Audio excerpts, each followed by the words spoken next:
There is a common assumption that custom equipment is only necessary when the part itself is unusual. But even a relatively straightforward component can create very different production requirements depending on volume, tooling, material handling, cycle time, quality standards, floor space, and automation needs.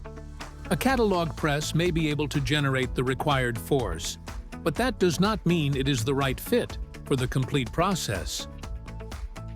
One-size-fits-all equipment can introduce unnecessary handling, inefficient workflows, difficult changeovers, integration challenges, and limitations that become more costly as production grows.